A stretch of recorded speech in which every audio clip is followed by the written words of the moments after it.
Anda koordinator solidaritas umat Islam untuk korban aliran sesat atau sikat. Apa ini maksudnya? Jadi perlu diketahui, sejak tahun 93 ketika saya statusnya sebagai mahasiswa UHAMKA ya dulu, IKIP Muhammadiyah Jakarta, itu sudah banyak korban ya di kalangan generasi muda mahasiswa. Mungkin kalau saat itu saja sudah diledakkan, sebenarnya nggak perlu harus 15 tahun booming di media. Ini korban 92 maksudnya. 93 itu sudah luar biasa di kampus-kampus. Korban maksudnya ini apa? Korban mahasiswa yang drop out, nipu orang tuanya, mencuri, bahkan mengorganisir pembantu rumah tangga baru 2-3 hari kerja sudah mencuri. Itu hal yang biasa di era-era saat itu. Cuman saat itu mereka masih takut, sangat takut karena TNI saat itu kan masih berkuasa. Jadi banyak sekali yang ditangkap oleh Koramil, Kodim. Tapi setelah reformasi ini semakin merajalela. Nah, cuman persoalannya kan ini menjadi hal yang agak sulit ya, karena masyarakat tidak tahu. Justru itu kami kemudian membuat semacam solidaritas paguyuban keluarga korban. Lalu dari situ kami membuat testimoni. Ternyata korban-korban ini terkait dengan pesantren Al-Zaitun. Lalu dari situ kami membuat buku terkait dengan NI KW9 dan pesantren Al-Zaitun. Tapi sayangnya buku yang kami buat saat itu ya oleh pimpinan intelijen saat itu dianggap buku itu adalah buku iblis. Ya. Pimpinannya Jenderal Endro Priyono. Iya betul. Jadi semua yang direkrut harus punya uang. Harus punya uang karena modus NI KW9 di sini modusnya adalah uang. Jadi terus terang saja, mohon maaf ya Pak Karni ya, dari setiap pengaduan yang masih mau buka pintu cuman polisi, bukan saya belain polisi, bukan. Walaupun proses hukumnya nggak jelas, tapi mereka mau buka pintu. Tapi terus terang saja, saya melihat ada kebohongan dari Majelis Ulama Indonesia. Kenapa? Ya karena hingga hari ini tidak pernah mengeluarkan fatwa, itu yang pertama. Yang kedua, hasil penelitiannya sebenarnya tidak pernah diumumkan. Hasil penelitian MUI itu kami bongkar. Karena itu masuk laci, akhirnya kami bongkar penelitian itu. Dan berapa kali kami ngirim surat, berapa kali kami datang. Karena maaf ya, dalam urusan Ahmadiyah, Lia Eden mereka semangat, tapi dalam urusan yang menyangkut NKRI ini harga mati. Saya pikir Pak Hendro juga harus paham itu. Ini ya, NKRI ini Pak. Jangan generasi muda dibiarkan, kami yang kritis malah diancam-ancam akan saya hajar itu. Ini persoalan dan kami sudah adukan itu ke Mabes Polri saat itu pada Ibahtiar, tapi nggak ada proses hukumnya. Kami minta proses itu dilanjut itu Pak. Kami Ibu yang terkenal siapa? Menantu dan anak saya. Menantu saya Bupati NII sampai saat ini. Bupati NII? Iya. Untuk daerah mana? Dia koordinator wilayah Jakarta Selatan. Namanya nama aslinya Khairuddin, tapi nama saninya Mustafa Kamil. Itu merekrut sudah banyak sekali. Dan dia sering setiap satu Muharram itu ke Zaitun. Anaknya juga sekolah di Zaitun sekarang. Anak ibu itu mengambil uang atau minta uang? Ada. Setelah itu dia minta baru semester. Gelang, kalung di tangannya saya kasih waktu itu sudah tidak ada. Dan uang saya juga di lemari hilang, uang dolar saya. Ada juga saya punya emas 1 kotak waktu itu, tidak ada. Saya tidak tahu siapa yang ngambilnya, saya tidak tahu. Nah, anak saya itu bupati di setelah jadi bupati dibayar lagi nggak utang-utang itu? Setelah mantunya jadi. Ketahuan saya kemarin dia di waktu Muharram 1 Muharram itu ada saya rekam videonya, dia menyumbang atas nama toko Edut 17 juta dia menyumbang. Padahal dia miskin. Tidak ada apa-apa lagi. Pindah-pindah aja cuma pakai gerobak sama kardus-kardus. Itulah NII Pak. Otaknya yang dicuci itu. Sudah berapa nih korban ini? Masa kita rakyat Indonesia nggak malu apa di luar negeri begitu? Orang-orang berlomba untuk sains dan teknologi, dan kita apa terpuruk seperti ini? Bangsa apa kita nih? Bangsa robot dibikin oleh 1 orang itu, Panji Gumilang itu loh. Saya melapor. Kemana? Mabes Polri itu dari tahun 2001 dengan Pak Umar Abduh juga sampai rame-rame. Terus? Waktu itu Kabah Humasnya masih Pak Saleh Saab. Kebetulan beliau waktu itu sama-sama saya naik haji, jadi saya agak sedikit bisa akses ke situ gitu loh. Terus dibantu gak? Ada penyelidikan Cuman nggak? kita di data-data aja di BAP segala itu, tapi Panji Gumilangnya dipanggil gak? oh enggak. Atau yang merekrut anak ibu? Enggak. Tidak ada yang manggil-manggil begitu. Ya, polisi waktu itu mungkin dia tidak mengerti ya hukumnya. Mungkin sampai saat ini juga hukumnya itu nggak ada gitu loh. Saya 87 itu di Bina, 89 saya di Baiat, 90 saya dilantik jadi aparat desa, 92 saya dilantik jadi camat di Bekasi gitu. Oleh lagi oleh aja. Oleh ini. Nah, pada saat 88 ya, saya ketemu dengan Panji Gumilang, dalam bahasa lain dalam nama saat itu adalah Abu Toto. Saya dibina secara langsung oleh beliau dan dengan binaan-binaan yang mengarah kepada bahwa kita ke depan harus menjadi masyarakat yang secara pendidikannya lebih maju begitu. Itu udah saya ada saat setelah diresmikan Al-Zaitun, saya diundang oleh sebuah lajnah KW9 untuk ditarik menjadi guru di sana, mudaris di sana. Ada jadi guru? Cuma tidak, saya tidak ditarik jadi guru di sana, cuma saya tetap di teritorial gitu Pak. Di teritorial Bekasi? Di Bekasi. Sekali berapa waktu Anda ke Zaitun? Saat itu 96 saya terakhir keluar. Kenapa? Karena saya udah ngelihat Al-Zaitun gerakan Panji Gumilang ini udah sasar gitu kan, udah sesat gitu kan. Kok bisa ada tiba-tiba sadar begitu sekian lama? Ya ternyata nih satu hal lagi Pak nih, ya saya nih udah habis harta saya. Kenapa?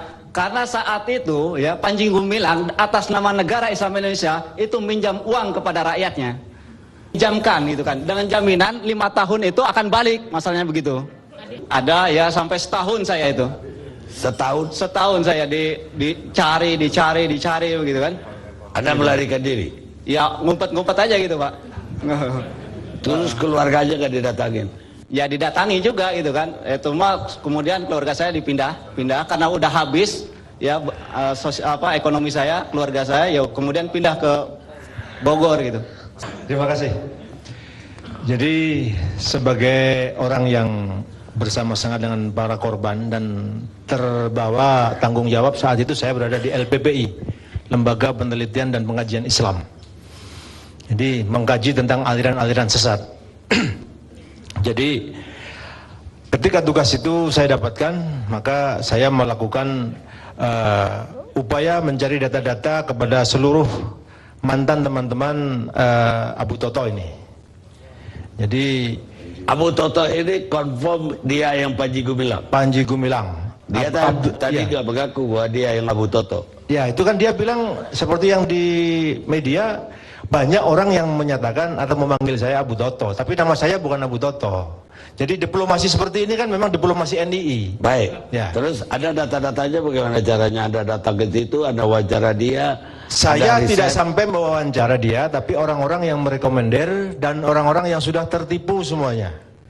Jadi termasuk Salahuddin, termasuk orang-orang yang sangat banyak. Pada saat itu ada yang sudah sampai menjadi murid, ya. Bahkan ada yang jadi dokter di sana atau menjadi karyawan. Itu semuanya kita wawancarain. Abu Toto kan sulit ditemuin. Anda pernah datang nggak ke situ? Saya datang ke sana sekitar 4 kali. 4 kali dan tidak bisa ketemu dia? Tidak bisa ketemu dia. Alasannya dia nggak ada? Ya bukan, ya biasanya di alasan tidak ada di tempat. Saya akan ingin tahu setelah ini apa kesimpulan Anda terhadap Zaitun ini. NII-nya sama Zaitunnya? Dua-duanya ya? Zaitun. Oke. Dan kemudian bagaimana keterlibatan pemerintah yang juga dituduh, termasuk sekarang juga dituduh Golkar sama Partai Demokrat. Pak Endro juga itu? Pak Endro juga dituduh. Makanya saya ingin tahu Anda menjelaskannya.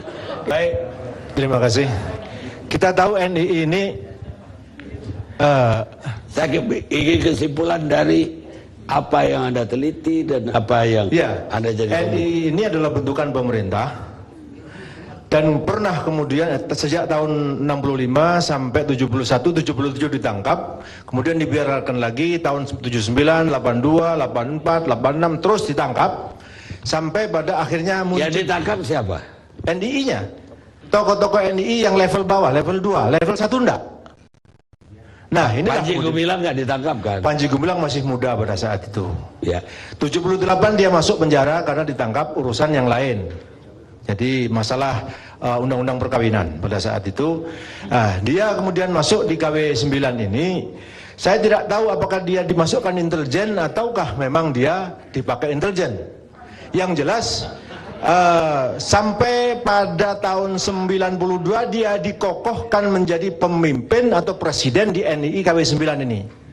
Baru kemudian orang-orang yang ditangkap, yang ditahan bersama saya di Cipinang, ada Pak Adah Jailani, ada Uleh Sujai, itu presidennya dulu, presiden yang pernah ditangkap. Ada Jailani.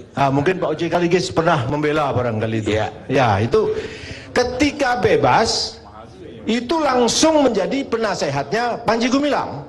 Di Zaitun. Di Zaitun. Oleh Sujai juga demikian. Juga teman-teman saya yang dipenjara di... Anda sendiri dipenjara kenapa? Saya Woyla. Oh, terlibat Woyla. Iya. Ali Imron. Iya. Ada hubungan tuh? Kita musuhan secara ideologis. NII dengan NII, karena NII itu bagi kami sesat. Yang ada negara Islam saja. Kalau negara Islam Indonesia pasti bikinan itu. Oh, jadi Anda di pihak negara Islam? Bukan, saya ingin hanya masyarakat Islam saja, jamaah Islam saya. Jamaah Islam. Iya. Jadi ini aliran Imron. Aliran, ya. Kalau mungkin sama Pak Hendro dibilang Wahabi itu barangkali. Kesimpulannya, saya melihat ini sengaja dipelihara, saat itu dibantu oleh Pak Harto. Semua kebutuhannya, hasil penelitian dan pengakuan dari orang-orang yang sudah keluar, mereka tahunya 1,3 triliun itu untuk membantu. Kalau tanahnya dulu tanah tutut, yang maunya rencana untuk penggemukan sapi di sana. Tetapi yang dibangun adalah pesantren, 200 hektar untuk pesantren saja. Dan jelas, saya tidak tahu apakah Pak Hendro, abang kita ini, sebagai kepala BIN itu melanjutkan Ali Murtopo atau bagaimana? Saya nggak tahu, padahal sudah reformasi gitu. Jadi maksud Anda yang bikin ini Ali Murtopo dulu? Dulu Ali Murtopo. Ya, betul Ali Murtopo. Benny Murdani? Benny Murdani enggak? Enggak. Ali Murtopo? Ali Murtopo. Benny Murdani dengan Ali Murtopo itu beda. Ya, oke. Kalau Pak Hendro itu anak buahnya Benny Murdani. Ya, beda dong dengan Ali Murtopo. Terus? Ya. Nah, jadi karena NII yang seperti ini dibiarkan dan memang ditumbuhkan, sengaja dibuat oleh pemerintah. Buat apa pemerintah menumbuhkan itu? Merusak Islam itu. Merusak supaya negara Islam itu memang jelek. Orang yang bercita-cita menegakkan negara Islam itu adalah pasti buruk seperti kelakuannya Panji Gumilang. Itu tujuannya. Karena semua komunitasnya ini, produk dari NII pimpinan Panji Gumilang adalah penipu semuanya. Jadi sekarang seperti ada Imam Supriyanto itu ada di sini. Sebentar. Bebaskan saya. Imam Supriyanto itu sudah menyatakan keluar. Tapi saya yakin belum keluar dia ini. Dia bilang 2007, padahal 2009 kita punya data masih di sana.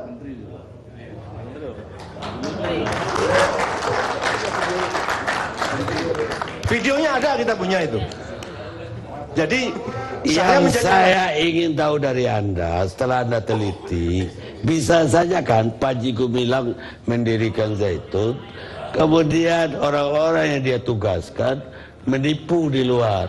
Oh tidak, ada aliran dana yang dari bawah sampai ke atas. Ada data-data di bawah yang tingkat desa, itu semua yang terkait hubungannya, izin dan lain sebagainya dari Zaitun.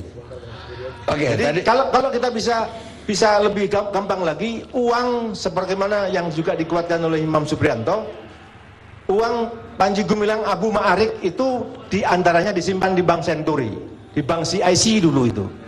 Tahun 2002 kami sudah melaporkan koordinasi dengan Mabes Polri sebanyak sekitar 770 miliar. Uangnya Zaitun. Uangnya Zaitun atas nama Abu Ma'arik, Bank CIC pada saat itu. Nah, di Tempo sudah ada datanya. Yang saya heran, Saya melihat Pak Hendro ini kan cerdas sekali tadi kan, luar biasa. Kok nggak tahu Zaitun begitu loh kan, deket. Apa karena di pelupuk mata sampai nggak tahu itu? Bisa. Dia ini terlalu baik orangnya. Ya. Dia kalau baik sama Anda juga kesalahan Anda dia gak lihat. Nah, saya dulu masalahnya bukan sekedar dianggap baik, saya dianggap mengancam. Saya dibilang iblis, sama seperti dikatakan. Orang-orang yang akan mengganggu Zaitun akan saya tindak dengan tangan saya sendiri. Tapi saya tidak takut itu. Enggak, justru Anda tidak baik, jadi dia lihat Anda. Kalau Anda baik sama dia, Anda nggak kelihatan sama dia. itu kebaikan. Nah, Oke. kalau kita dekat juga saya nggak lihat kesalahan Anda. Anda tuh bagus semua. Jadi kesimpulannya memang kalau Zaitun ini dibiarkan dan nyata-nyata Enggak, saya ingin tahu setelah Ali Murtopo selesai, Orde Baru selesai, yang melanjutkan menurut Anda siapa? Ini ada arsiteknya. Kan pemerintah setelah itu Habibie, habis itu Gus Dur, habis itu Ada yang Mega. menghubungkan ini dengan Pak Harto. Namanya juga Soeharto, namanya Pitut Soeharto. Itu Ali Murtopo. Nah, Ali Murtopo sudah mati, yang melanjutkan yang ditanya. Ya. Pitut Soeharto yang melanjutkan. Ya, tapi Pitut kan tidak ikut di era reformasi, itu kan eranya Ali Murtopo. Mungkin dilanjutkan oleh Pak Hendro. Bukan, kenapa Habibie datang ke situ? Kenapa JK juga datang ke situ? Rekomendasi dari Jimli Asidiki pada saat itu. Bahwasanya ini adalah sebuah pesantren yang bagus, punya masa depan bagus dan luar biasa. Jimli Asidiki atau Ijmi pada saat itu. Adi Sasono termasuk, dan Golkar itu akhirnya pada kesana semuanya. Maka di sana ada gedung Soeharto, ada Akbar Tanjung, tapi gedung Pak Hendro tidak ada di sana. Menurut Anda Jimli dibohongin atau Jimli tahu? Jimli masuk di dalamnya, temannya Abu Toto itu. Oh, Jimli Ya. temannya Abu Toto. Ya, dulu teman saya ketika di BKPMI tahun 79. Ya, dia teman saya juga, saya nggak tahu dia teman Abu Toto. Pak Imam Supriyanto, ini Anda dibilang oleh beliau itu masih NI sampai sekarang? Tidak. Atau masih di Zaitun? Saya Zaitun, ini harus dibedakan Zaitun dengan NII. Jadi Zaitun tidak pernah mencita-citakan NI. Zaitun tidak mencita-citakan NII. Kita mendirikan, kesaksian mereka tadi, Zaitun itu mencita-citakan NI. saya pernah sampaikan bahwa kami pernah bercita-cita mempunyai lembaga pendidikan formal untuk kaderisasi generasi penerus itu melalui pendidikan formal. Nah, pendidikan formal yang kami wujudkan adalah yang sekarang orang kenal namanya Zaitun. Itu formal semua, Yayasan Pesantren Indonesia berdiri formal, ada akta notaris, ada izin pengadilan negeri, dan saya salah satu pendiri di Yayasan Pesantren Indonesia. Saya keluar dari NII 2007, tapi sebagai pendiri yayasan saya tetap. Dan saya masih menjadi anggota Badan Pembina di Yayasan Pesantren Indonesia. Bagaimana tuduhan Pak Umar Abduh tadi menurut Anda? Bahwa NII ya seperti itulah, memeras, menipu ke bawah, store camat-camat, bupati. Jadi saya pernah jelaskan bahwa 2002 itu ada gejolak internal, keluar hampir 2/3 anggota. Nah, itu otomatis suplai dana berkurang. Sementara biaya proyek pembangunan dan cicilan kami ke Senturi 1,2 miliar sebulan itu harus dipenuhi. Nah, teman-teman yang di lapangan itu antara pimpinan yang di atasnya dengan yang di bawahnya itu tidak mau tahu bagaimana kamu harus dapat uang. Jadi tidak ada SOP-nya gitu. Jadi apapun dilakukan. Rekrutmen dan kemudian ditipu orang-orang yang direkrut. Iya, apapun dilakukan dari atasnya tidak ada standar operasional gitu. Anda kenapa keluar dari NII? Saya karena nasihat ibu. Seumur-umur saya tidak pernah dengar nasihat ibu. Baru kali itu? Separuh umur saya selama 20 tahun saya abdikan di NII. Terus, kenapa ibu Anda tiba-tiba nasihatin? Saya dalam keadaan sakit. Terus? Setelah saya mengurus kredit untuk sapi perah di Al-Zaitun ke Bank Senturi, 1 bulan penuh, bulan Ramadan waktu itu, mondar-mandir Indramayu Jakarta, kena asam lambung. Terus? Mungkin karena stres gitu. Iya, kenapa ibu Anda tiba-tiba menasihati Anda kalau jalan Anda itu jalan benar? Karena ibu saya juga anggota NII, bapak saya juga anggota NII gitu. Jadi, Dan dia kecewa melihat Panji Gumilang. kenapa? Karena dia bilang, ayah saya bilang itu bukan pemimpin Islam gitu. Orang so tahu gitu. Kamu keadaan begini, ekonomi rumah tangga rusak morat-marit. Mau apa kamu? Sudah seumur seperti ini, terus-terusan seperti itu. Mas Imam itu menteri Peningkatan produksi.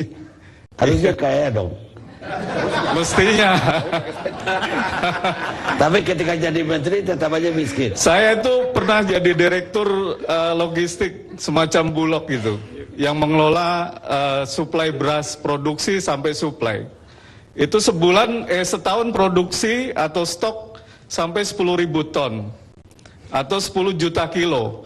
Kalau saya ngambil 10 rupiah per kilo aja 100 juta per tahun. Tapi waktu itu nggak terpikir, itu Gaji dosa. Anda gitu. berapa sebagai menteri? 2.700.000. Tapi saya terima 70.000. Karena dipotong untuk biaya sekolah anak saya, untuk infak. Anak Anda juga sekolah di situ? Iya, seluruhnya sekolah di situ. Harusnya Anda pindah ke pemerintah Republik Indonesia aja. Gajinya lebih gede gitu. Belum nanti. Itu yang menyebabkan Anda keluar dari situ. Oh tidak. Saya tulus Ya, karena karena nasihat orang tua tadi. nasihat orang tua, betul. Karena Panji Gumilang udah menyimpang. Betul. Baik pemirsa, kita istirahat sejenak.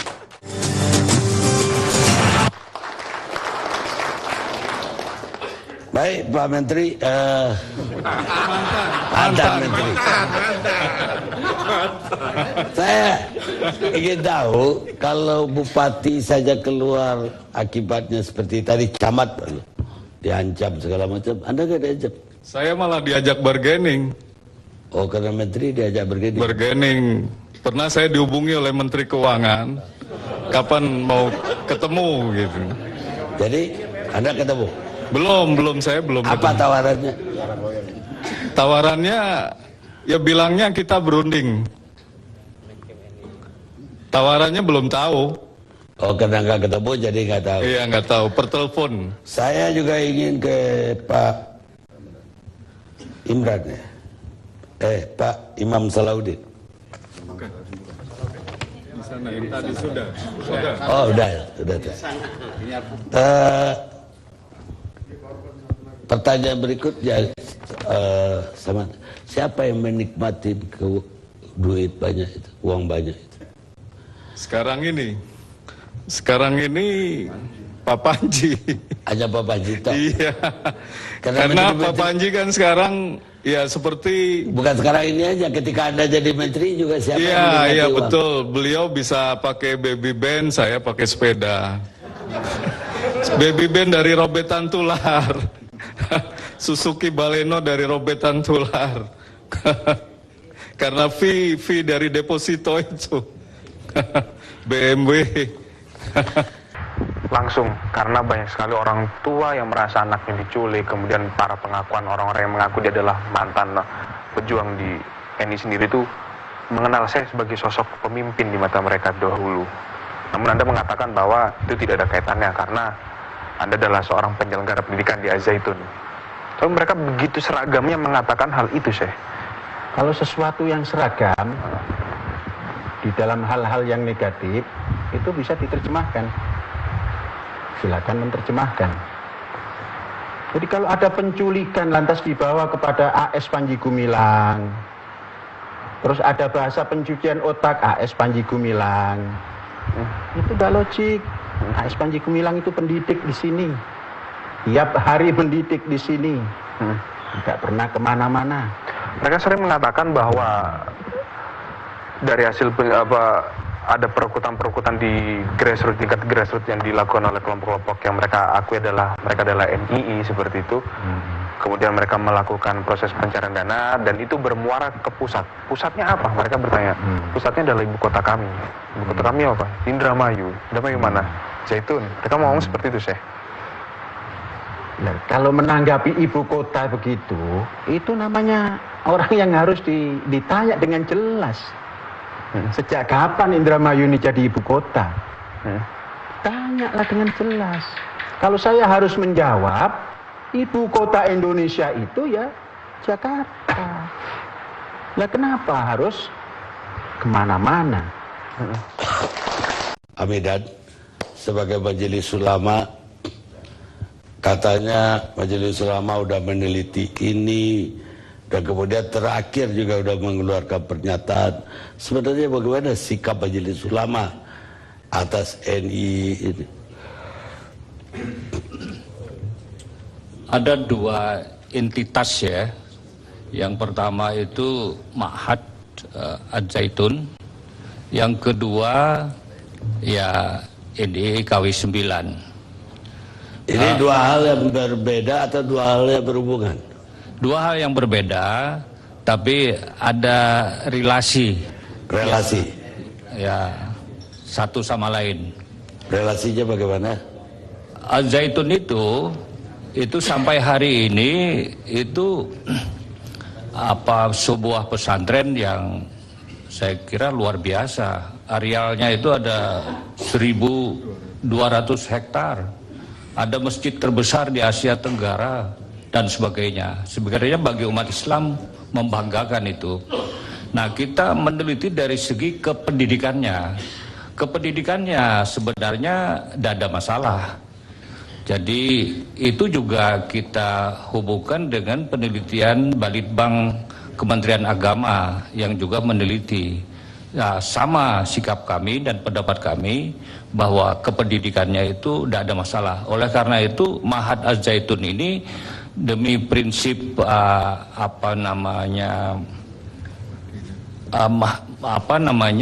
kesejahteraan atau maslahatul ummah ini harus diselamatkan. Zaitunnya.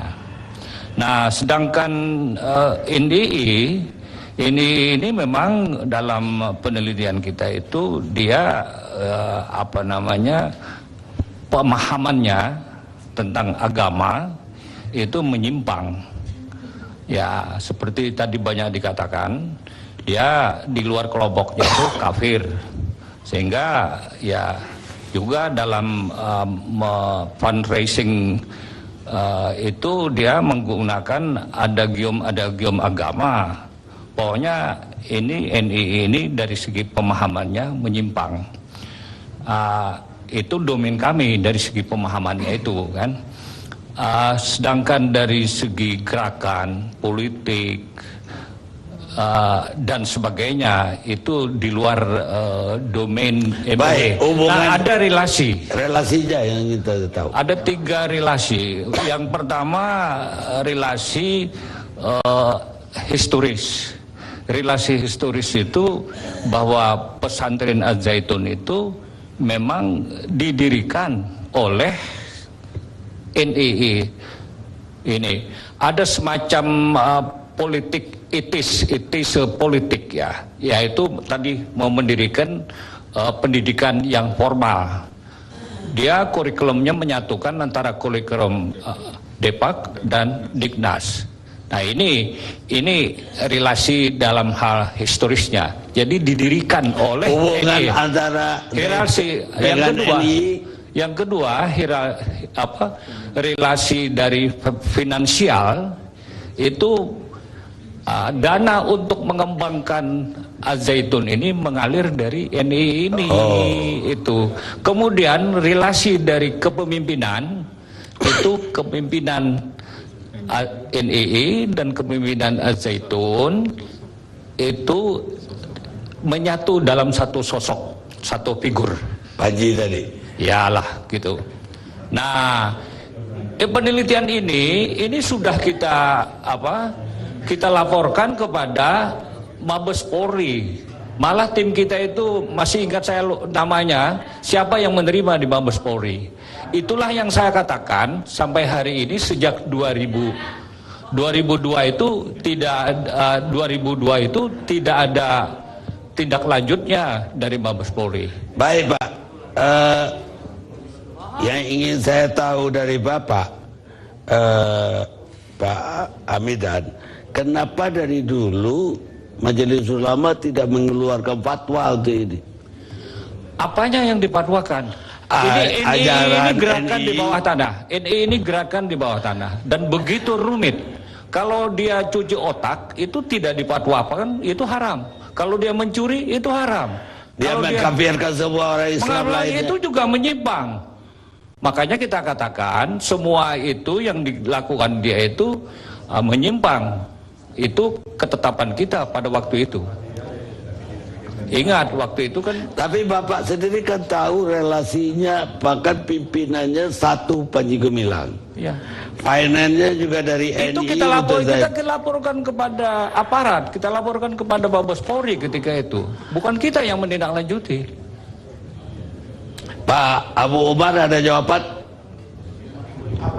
Umar Abduh. Ya, Umar Abduh.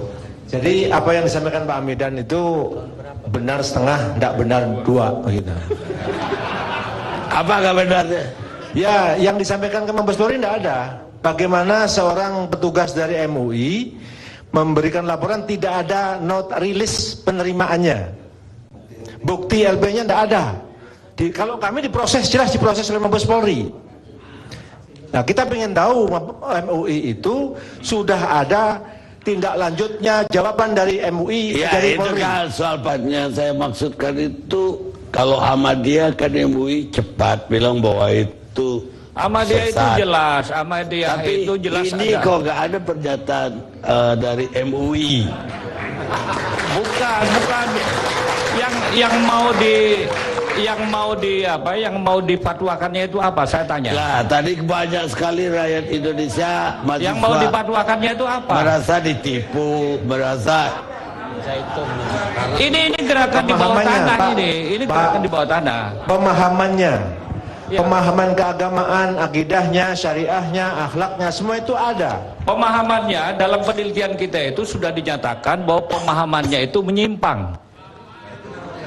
Iya, dan itu kita laporkan, kita umumkan itu. Tapi kenapa tidak ada fatwa bahwa itu menyimpang, sesat, dan karena itu harus dibubarin? Ya, bukan begitu, Pak. Ini gerakan di bawah tanah, kan? Gerakan ini di bawah tanah, tapi korbannya udah di atas tanah, Pak. Korbannya itu adalah karena pemahamannya yang keliru itu sudah kita fatwakan itu menyimpang. Ada itu fatwanya itu penelitian ini relasi. Pernah tidak MUI keluarin fatwa untuk zaitun atau Belum. Yang ada penelitian saja. Ini Pak ya, terdapat penyimpangan paham dan ajaran Islam yang dipraktekkan oleh organisasi NII KW 9. Penyimpangan-penyimpangan yang terjadi antara lain dalam hal mobilisasi dana yang mengatasnamakan ajaran Islam yang diselewengkan, penafsiran ayat-ayat Al-Quran yang menyimpang dan mengkafirkan kelompok di luar organisasi mereka.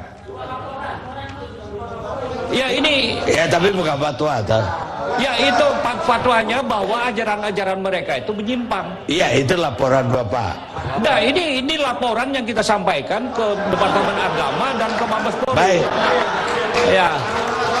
Saya kira udah clear ini. Semua pejabat kita yang ke sana merasa bahwa dia itu Pancasilais. Apa ada kamuflase ketika pejabat datang nyanyi Indonesia Raya, Pancasila di mana-mana? Kemudian setelah pergi lain lagi yang diajarkan. Jadi memang inilah lembaga pendidikan itu sudah dijadikan alat gitu. Yang pada waktu tahun 98 kami itu sidang kabinet. Terus sidang kabinet betul.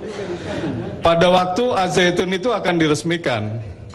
Nah, pada waktu itu hasil sidang kabinet itu kita semua yang pejabat tingkat tinggi itu akan melebur ke dalam kepengurusan pendidikan. Kemudian pejabat-pejabat di tingkat provinsi itu diberikan otonomi.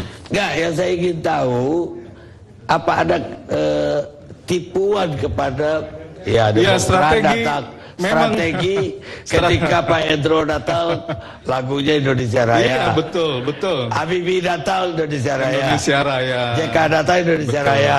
Setelah orangnya pergi baru NII. Betul sekali. Itu banyak saya kawanin sampai ini hari berkawan. Karena menurut saya kalau orang ditarik hatinya bisa ditarik pikirannya. Itu namanya penggalangan dengan pendekatan lunak dan cerdas. Itu yang saya pakai selama saya menjadi kepala BIN. Laporan-laporan dari bawah yang mestinya dulu kalau ada aparat teritorial ditampung di teritorial, kemudian masuk ke intelijen dan ke pusat teritorial, dan kemudian ke kepolisian kalau itu pidana, itu tidak ada lagi. Kenapa? Karena tidak difungsikan lagi. Mandul aparat teritorial itu. Malah dalam era reformasi ini ada desakan-desakan untuk membubarkan Kodim, membubarkan Koramil. Itu tidak jalan. Sehingga hal-hal seperti cuci otak, apa ini masuk mana ini? Ini masuk pidana, hukum, dicari hukumnya rada susah polisi mencari hukumnya ini. Karena ini barang metafisik, tidak fisik. Ya. Tapi kalau ini ideologi, ini urusannya intelijen. Tapi kalau ini masuknya pada misalnya pertemuan-pertemuan untuk pengajian, tidak mungkin Intel nyusup-nyusup untuk memata-matain pengajian, pesantren misalnya, tidak. Ini teritorial punya kerjaan. Di sini ada kelemahan kita. Pada laporan-laporan yang masuk di intelijen, yang saya tertarik cuma satu. Yang masuk ke saya. Kalau tadi Pak Rahudin bicara sama Ibu, saya nggak pernah baca, nggak pernah dengar. Yang saya pernah baca dan dengar adalah laporan saudara Umar Abduh. Terus terang untuk seorang intelijen, laporan seperti yang dia buat itu cukup lengkap. Karena itu saya tertarik. Saya sebagai kepala bukan sendirian, saya kan punya wakil yang sekarang ketua umum PBNU. Saya juga punya deputi-deputi, punya staf, dan juga punya ahli-ahli. Saya juga punya hubungan sama departemen-departemen. Pada MUI juga, ya, Pak Abidan, dan lain banyak kita punya. Subjek yang ganti-ganti, metode yang beda-beda, sasarannya juga lain. Tiap-tiap presiden sebagai pengguna yang melantik kepala intel itu beda-beda ngasih sasaran. Sasaran untuk intelijen saya selama saya jadi kabin adalah masalah ideologi. Karena itu yang perlu dilihat, kita sempitkan ini kasusnya. Pada kasus Al Zaitun adalah masalah ideologi politik, yaitu masalah apakah betul dia itu masih punya ideologi NII. Itu pertanyaan yang mesti dijawab. Dan itu saya selidiki dengan membentuk tim. Dan tim itu kebetulan supaya komprehensif, usulnya Menteri Agama harus yang mimpin dari Departemen Agama. Oke lah, mimpin siapa aja gitu. Ya, kita mengikutkan anggota ke sana. Kemudian juga kalau saya tidak keliru, tolong saya diperbaiki kalau salah, juga dari MUI. Ya, diminta juga untuk menyelidiki Al Zaitun. Kemudian dari kepolisian Pak Dai Bakhtiar juga, kalau tadi ada Pak Sarehudin bilang udah lapor Pak Dai Bakhtiar, memang Pak Dai Bakhtiar juga lapor. Hasilnya secara ideologis tidak ada NII, jadi tidak bernafaskan NII. Ini justru wawasannya kebangsaan. Kenapa? Kok di situ ada gedung-gedung seperti Umar Abduh tadi, Pak Umar Abduh bilang ya, ada gedung pembelajaran Soeharto, Soekarno-Soeharto yang naruh itu kalau nggak salah Mbak Tutut, Bung Hatta, gedung Bung Hatta yang taruh itu anaknya Bung Hatta. Kemudian saya naruh batu pertama gedung Bung Karno karena saya mewakili Megawati. Yang presiden lain mulai Pak Harto datang sendiri, Pak Habibie datang sendiri, hanya Megawati mewakilkan ke saya. Jadi secara ideologi saya lihat tidak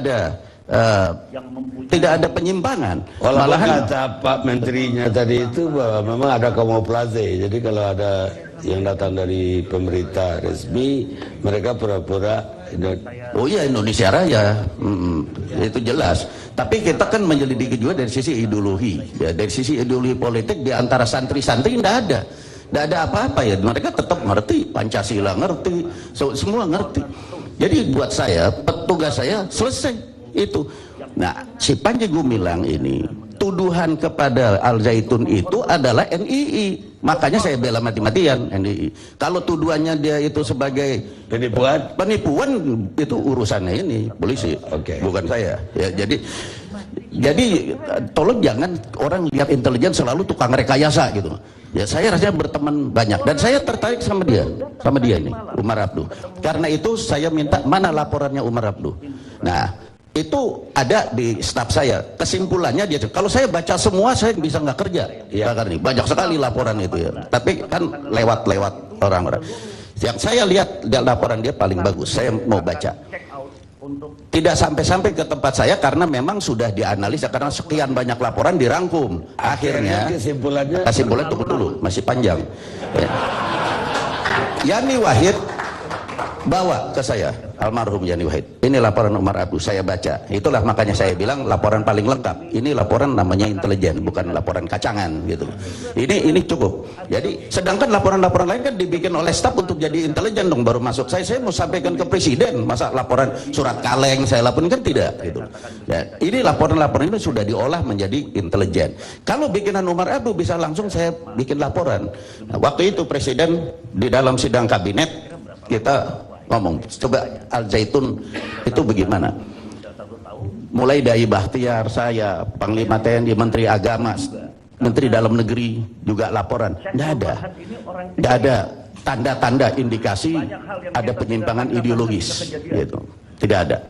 Jadi bagaimana Megawati? Ini saya diundang nih. Jadi gimana? Ya udah diwakilkan aja. Saya wakilkan kepala intel aja, saya yang ditunjuk. Nah itu ceritanya. Makanya saya menggebu-gebu bilang iblis lah yang menuduh itu NII. Ternyata dengan NII gadungan. Sekarang kita lebih jelas kan itu. Kalau itu memang gadungan. Ya, tapi sepanjang pengetahuan saya waktu itu tidak ada penyimpangan ideologis di situ.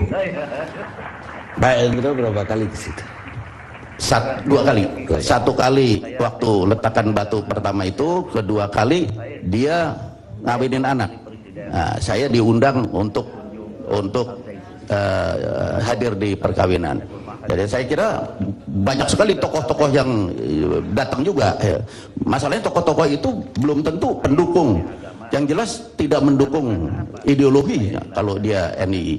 Tapi mendukung penipuan juga tidak. Karena belum, namanya teman, kita mana tahu isi kepalanya. Hanya karena kenal. Ya, oleh karena itu saya terima kasih sekali lagi ada forum seperti ini dan saya minta maaf nyebut almarhum tadi Yani Wahid ya, dan orang-orang bagaimanapun Pak yang pikirannya beda sama kita, kalau hatinya itu bisa kita ketuk, terbawa. Dan Yani Wahid itu pendiri Partai Demokrat gitu loh, akhirnya dekat juga sama SBY. Saya anggap manusia itu sama saja ya, kalau toh salah atau benar yang menentukan nanti Tuhan. Karena itu kita pendekatan kita jangan semau-maunya, sewenang-wenangnya gitu. Ya, terima kasih Pak. Assalamualaikum warahmatullahi wabarakatuh. Saya mau beda ke Pak Boy.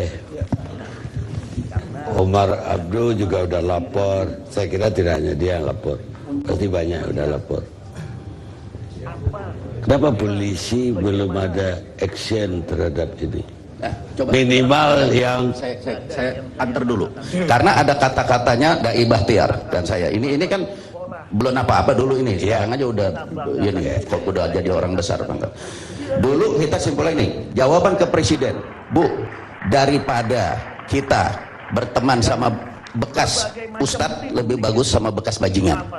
Itu kata kita kepada presiden. Karena si presiden Megawati waktu itu bimbang, ini Al Zaitun bener apa enggak sih, ini NII apa enggak gitu. Udahlah lebih bagus berteman sama bekas bajingan aja daripada bekas ustadz.